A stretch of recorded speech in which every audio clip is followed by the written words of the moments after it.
When I sat in that lawyer's office and saw my ex-husband had left me exactly $1 in his will, I thought it was his final way of spitting in my face. I was wrong. That dollar was a message. Stay with me till the end, because what happened next turned my anger into something much bigger than I could have imagined. And if my story moves you, I'd be grateful if you shared it so others can hear it too. My name is Emily Carter. I'm 42 years old, and until a few years ago, I was married to Daniel Reed, a man who seemed like he had it all together. He was a wealthy contractor, charming in public, and the kind of man everyone thought was perfect. For 15 years, I was his wife. I believed we had a strong marriage, until the day I found out about Vanessa. Vanessa was 15 years younger than me, a woman who smiled sweetly in public, but made sure I knew she had taken my place. Daniel had been seeing her for years, lying to me while building a life with her behind my back. The betrayal alone was crushing, but what came after was worse.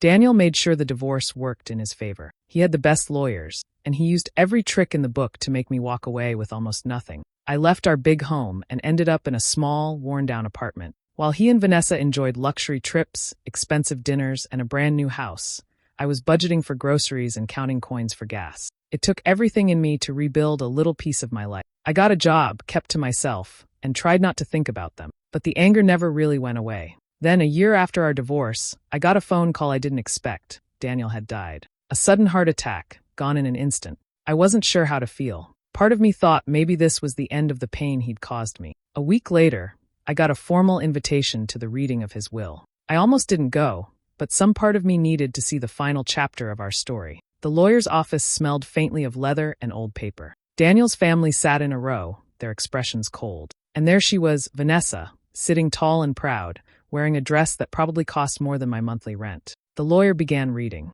When he got to my name, he paused and looked up briefly before saying, "To my former wife, Emily Carter, I leave the sum of $1. The room went quiet for a second, then I heard it, soft chuckles from Daniel's relative. Vanessa didn't laugh, but the smug little smile on her face said enough. I sat there, my cheeks burning, holding back tears. I didn't know it yet, but that single dollar wasn't the insult it seemed. It was the start of something Daniel had kept hidden from all of them. That night, I sat alone in my apartment, a cheap bottle of red wine open on the table. The glass in my hand felt heavy, and every sip seemed to burn my throat. I kept replaying the scene from earlier, the smirks, the muffled laughter, Vanessa's satisfied look. That single dollar had felt like a slap I couldn't block. I told myself to let it go, but the humiliation clung to me like smoke. I switched off the lamp and sat in the dark, staring at the city lights outside my window. Somewhere out there, Daniel's family was probably celebrating his will, dividing everything between themselves. I imagined Vanessa toasting with champagne in that massive house Daniel once promised we'd grow old in. The thought twisted in my stomach until I couldn't sit still anymore. I tried to sleep, but my mind wouldn't quiet down. The next morning, I was still groggy when my phone rang. The number on the screen was unfamiliar. For a moment, I thought about letting it go to voicemail, but something made me pick up. "Emily Carter?" a deep voice asked. "Yes, who's this?" I replied, my tone sharper than I intended. "This is Thomas Grant. I was Daniel Reed's attorney for many years." My body stiffened. "If this is about the will, I already heard it loud and clear," I said, ready to hang up. "Actually," he continued, "this isn't about the official will. There's something Daniel left for you privately. It wasn't part of the documents read yesterday." I didn't say anything at first. My mind immediately jumped to the worst possibilities. Some cruel joke from beyond the grave, a final twist of the knife. "Why would he leave me anything privately?" I asked. "I can't discuss details over the phone," Thomas replied, "but he left very specific instructions that I give it to you in person. If you're willing, I'd like you to come to my private office this afternoon." I hesitated. My instincts told me to walk away. Daniel had never done anything in the last years of our marriage that wasn't self-serving or manipulative. Why would this be any different? Still, something about Thomas's tone didn't sound like a trick. There was no mockery in it, just quiet insistence. "Fine," I said finally. "Text me the address."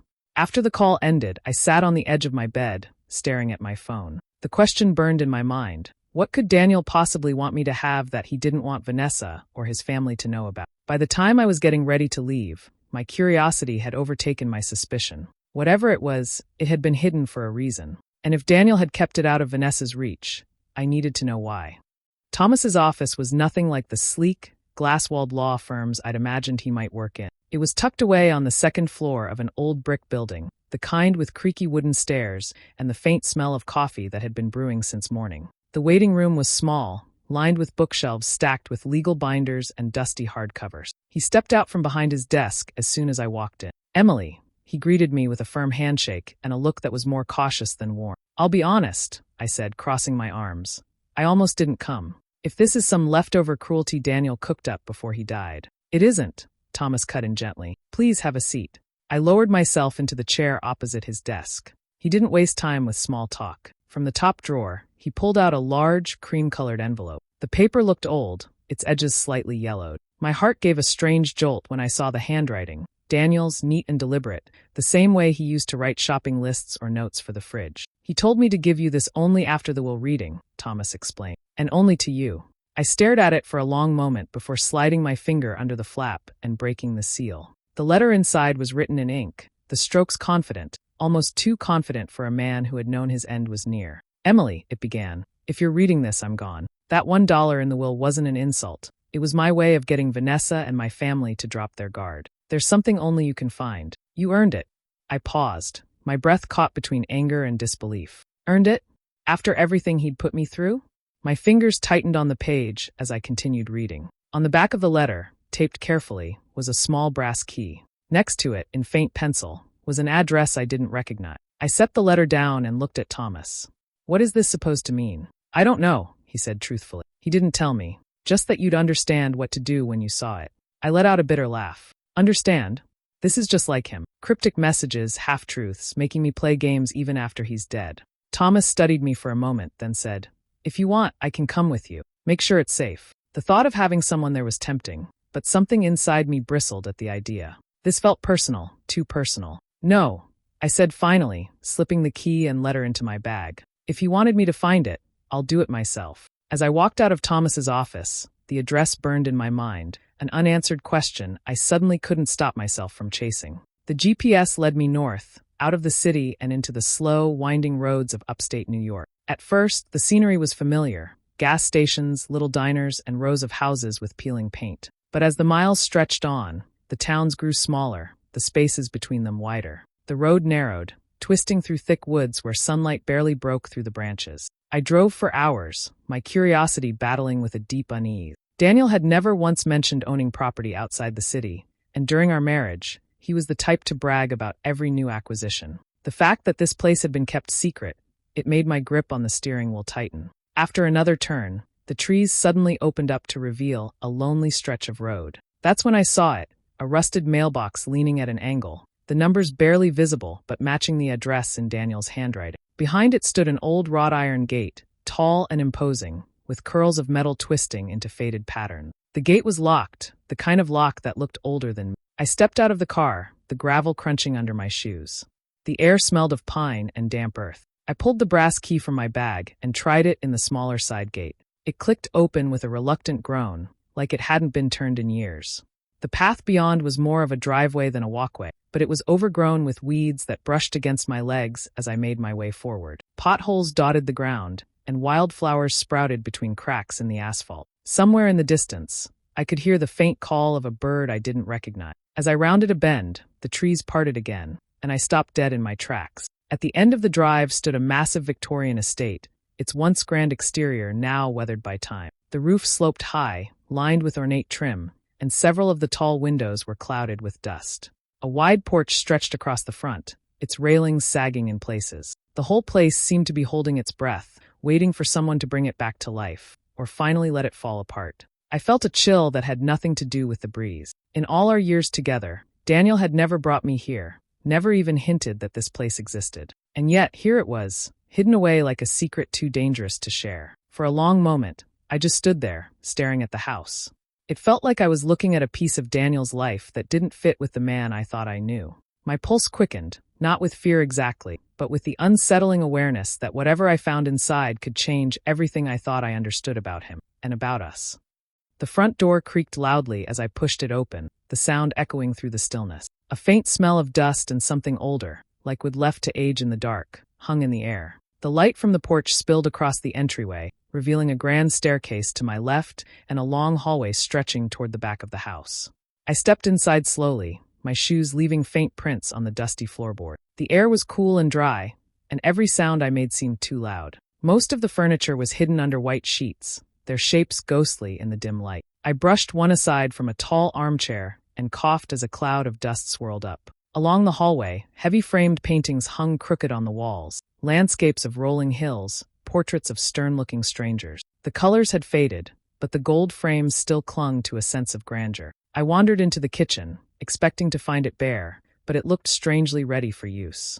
There were canned goods stacked neatly in a cupboard, though the labels were faded. Plates and glasses sat in the dish rack, a thin layer of dust covering them. It was as if someone had planned to live here and then walked away without warning. A strange unease crept over me. This wasn't just a property Daniel had forgotten. Someone had taken care to keep it stocked, at least for a while. I began opening drawers and cabinets, searching for anything that might explain the place. Most were empty except for old utensils, scraps of paper, and a box of matches. In the living room, I found a desk with a drawer stuck halfway. With some effort, I forced it open, only to find it empty except for a single yellowed envelope with no writing on it. Inside was nothing but a folded grocery list in Daniel's handwriting, odd but not useful. Upstairs, the master bedroom was large but barren, save for a heavy bed frame draped in a dusty sheet and 2 nightstands with their drawers ajar. I scanned the room until my eyes caught on the closet door. When I opened it, a small brass key hung from a hook on the inside, swaying slightly as if it had been waiting for me.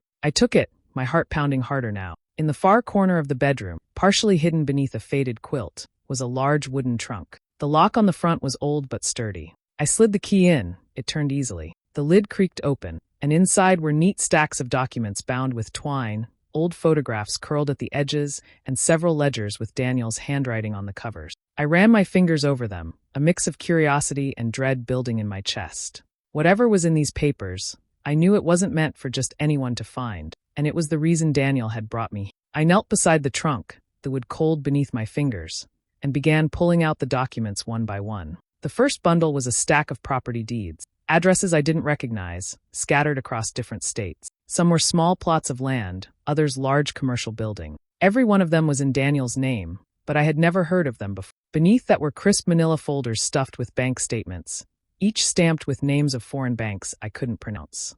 My eyes darted to the balances, numbers so large they didn't seem real. Millions tucked away in accounts halfway across the world. I kept digging. The ledgers were thick, with Daniel's tidy handwriting filling every page. But the neatness didn't disguise what they were. Records of deals that shouldn't have existed. Payments to city officials, inflated contracts, hidden cash transactions. It was like opening a diary of crimes, each line a quiet admission of corruption. A sick feeling spread through me. I had always known Daniel liked to push boundaries in business. But this was something else entirely. This wasn't clever negotiation. This was years of deception, built on lies and money funneled where it didn't belong. At the bottom of the trunk, between 2 leather-bound ledgers, I found a single folded sheet of paper. My heart quickened when I saw my name written across the front in Daniel's handwriting. I unfolded it slowly. If you're reading this, Emily, you know I trusted no one but you. This estate and everything in it is yours now. They'll never see it coming. I stared at the words, unsure whether to laugh or cry. Trusted me? The man who had left me with nothing, humiliated me in court, had apparently been keeping all of this hidden from me? Or was this just another layer in one of his twisted games? I looked around the room. The heavy furniture, the faded curtains, the silence that seemed to press in from all sides. If this letter was the truth, then everything in this house, everything tied to these papers, was mine now. The money, the properties, the estate, it was all sitting here untouched. It hit me then. Vanessa didn't know. His family didn't know. They had laughed at me, pitted me, written me off as the ex-wife who got a single dollar. Meanwhile, the real fortune was locked away here, hidden behind rusted gates and overgrown weeds. I sat back on my heels, the letter trembling in my hand. Maybe Daniel had left this out of guilt. Maybe he wanted to right his wrongs without his family's greedy fingers getting in the way. Or maybe, even in death, he wanted to see me win in a way they could never understand. Whatever his reason, one thing was certain, this secret was mine now. And I wasn't about to let anyone take it. I sat in the master bedroom for what felt like hours, the papers spread out around me. My mind wouldn't settle. Anger burned hot in my chest. Anger for all the nights I'd cried myself to sleep, for the way Daniel had stripped me of my dignity in court, for the smug faces at that while reading. But under the anger was something heavier. Grief. Not for the man he became, but for the man I thought he was. For the life I believed we were building, the trust one had given without question. A part of me wanted to walk away from it all. This was a mess, and I had spent years cleaning up after Daniel's messes. The thought of getting tangled in whatever illegal network he had built made my skin crawl. But then I thought of Vanessa, of Daniel's family, sitting there with their smirks, convinced I was living in some cramped apartment with nothing to my name. The image of their shock, of their confusion, started to take root. I stood and walked back toward the study, a room I had only glanced at earlier. It was smaller than the others, lined with shelves of old law books and heavy wooden furniture. Behind the desk, something caught my eye, a square outline in the wall, faintly visible beneath the faded wallpaper. I pulled the edge of the paper back and found a safe, the metal cold under my fingertips. My heart raced as I tried the brass key from my bag. It slid in perfectly. One turn, and the door swung open. Inside, the light from the window glinted off neat stacks of $100 bills, bound with paper bands. I reached in and picked one up, crisp, fresh, unmarked. There were dozens more just like it, filling the shelves inside the safe. Beneath the cash were several small velvet pouches. I opened one, and my breath caught. Gold bars, heavy and warm in my hands. I stood there, staring at it all, the weight of the gold grounding me in a way I didn't expect. This wasn't just a fortune, it was power. Power Daniel's family thought I didn't have. Power Vanessa couldn't imagine I'd touch. I knew then that I was keeping everything. Every dollar, every property, every gold bar. But I also knew I wasn't going to flash it recklessly. No, my revenge would be slower, sharper. They would see glimpses, little signs that I was no longer the woman they could laugh at. They would wonder, gossip, and drive themselves crazy trying to figure it out. I closed the safe, slid the key back into my bag, and looked around the study one last time. This place wasn't just Daniel's hidden estate anymore. It was my battlefield, and the war had only just begun. I waited a week before making my first move. If I acted too quickly, Vanessa might suspect something. Instead, I let the humiliation from the will reading echo in her memory, making her think I was still beaten down and struggling. Then, one morning, I picked up my phone and called her. She answered on the third ring, her voice dripping with false sweetness. Emily, what a surprise. I forced a shaky sigh, layering my voice with just enough vulnerability to sound convincing. Vanessa, I wouldn't be calling if it wasn't important. I'm about to lose my apartment. I've been behind on rent, and they're threatening to evict me. There was a pause on her end, and I could almost hear the smirk forming. That's unfortunate, she said slowly, but I suppose I can help. I wouldn't want you ending up on the street. When she offered $500, she made sure to phrase it like a favor she'd boast about later. Consider it a little pity gift, she said. I swallowed my pride and accepted. Thank you. I promise I'll pay you back someday. After we hung up, I deposited the money into my account, but I didn't touch a single cent. Instead, I started planting small seeds. A new handbag casually left in the background of a social media photo, a lunch at a high-end cafe where I knew one of her friends would see me. I didn't flaunt it outright, just enough to make people wonder how I could afford it. The real trap came next. Using a burner email account, I reached out to one of Daniel's old business rivals, someone I knew had been burned by one of his shady deals. I fed him just enough information to make it look like Vanessa was trying to access certain offshore accounts. Nothing too detailed, just breadcrumbs. Within days, I could feel the shift. Rumors started spreading in their circles. People whispered about Vanessa poking around in places she shouldn't. Her calls to some of Daniel's old partners went unanswered. She even showed up uninvited at one of their offices, demanding answers, which only fueled the gossip further. I watched from the sidelines, pretending to be completely uninvolved. When I bumped into one of Daniel's distant cousins at a cafe, I made sure to act surprised when she mentioned Vanessa had been acting a little nervous lately. I shrugged, feigning innocence, and said, "Well, I guess handling all of Daniel's affairs must be stressful." Every day, Vanessa's paranoia grew. She started asking mutual acquaintances if they'd heard anything about me, if I had been in contact with anyone from Daniel's business days. I kept my tone calm and clueless whenever word got back to me. The beauty of it was simple. She didn't have proof of anything, but I had planted enough doubt to make her feel like her world was closing in. And the more she panicked, the easier it would be to pull her apart piece by piece.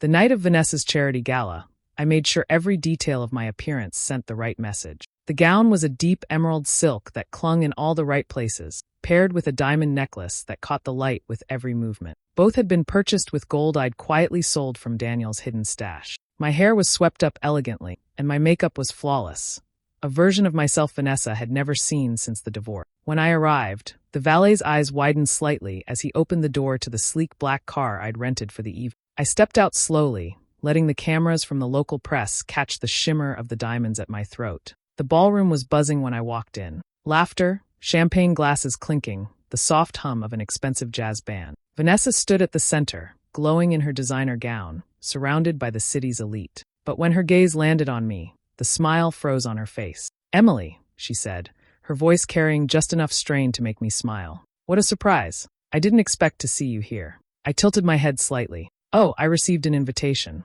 I thought it would be fun. Her eyes scanned my outfit, lingering on the diamonds. That's quite a necklace.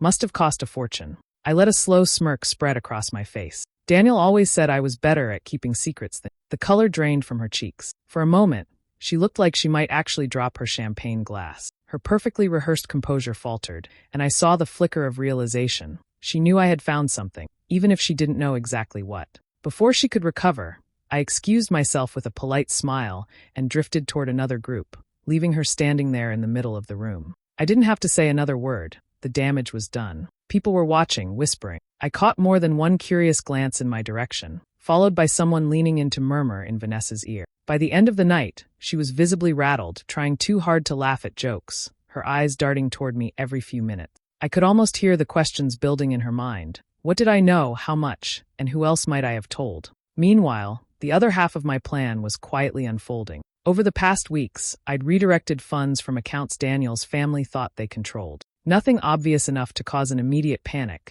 just enough to make the numbers shrink slowly, mysteriously. Now, I heard from a mutual contact that they'd begun turning on each other, accusing one another of mishandling the money. As I left the gala, stepping back into the cool night air, I felt lighter than I had in years. I hadn't needed to raise my voice or make a scene. I'd simply planted the right seeds and let them grow. And now, Vanessa's perfect little world was starting to crack. Months passed, and the hidden estate transformed from a dusty, forgotten relic into a place that felt entirely my own. The overgrown driveway was cleared, the gardens replanted, and the peeling paint on the grand Victorian walls was replaced with a soft cream that caught the afternoon light. Each room I renovated felt like reclaiming a piece of the dignity Daniel had tried to strip away. The master bedroom became airy and warm, with tall windows thrown open to let in the breeze. The study, once shadowed and cold, was now lined with shelves of books I loved, not the heavy legal volumes Daniel had left behind. Even the kitchen, with its old dishes and canned goods, was rebuilt into a bright, modern space where I could cook and watch the gardens bloom outside. One evening, as the last of the summer sun dipped behind the trees, I invited Thomas Grant for dinner. He arrived carrying a bottle of wine and wearing a faintly curious smile. "You've been busy," he said, glancing around the gleaming hallway as I led him inside. "Busy is an understatement," I replied. "I owe you for keeping Daniel's secret, and for trusting me with it." Over dinner, I thanked him directly. "If you'd told anyone else about that letter, things might have gone very differently." Thomas nodded. "Daniel made me promise." I wasn't sure why until I saw the look on your face that day. We didn't linger on the past. Instead, we enjoyed the meal, talking about everything except Daniel Reby. Later, after he left, I stood on the upstairs balcony with a glass of wine in hand. The estate was quiet, the night air scented with the roses I'd planted by the gate. From here, I could see the long driveway, the trees swaying gently, the gates that now swung only for me. I didn't think about forgiveness. Daniel hadn't earned that. What I felt instead was victory. Not the loud, showy kind, but the quiet, satisfying knowledge that I had won in a way they could never undo. Vanessa had lost her luxury home months ago, forced to sell it when her finances mysteriously unraveled. Daniel's family, once smug and untouchable, had torn themselves apart over dwindling business funds that they could never trace. They all still believed I had walked away from that will with a single dollar to my name. The truth was locked away, safe and untouchable. The money, the gold, the properties, all mine, all hidden behind the same wrought iron gates that kept their greedy hands out. I finished my wine, descended the stairs, and stepped outside. The gates closed with a low, final clang, and I slid the heavy lock into place. The world thought I'd been left with nothing. I smiled in the dark, knowing the truth was far richer and far sweeter than they could ever imagine. So, what's your take? Was Emily right to keep Daniel's secret fortune all to herself, or should she have come clean to his family? Share your thoughts in the comments. I'm curious to hear them. And if you enjoy stories like this, make sure to subscribe and hit the notification bell so you never miss what's coming next.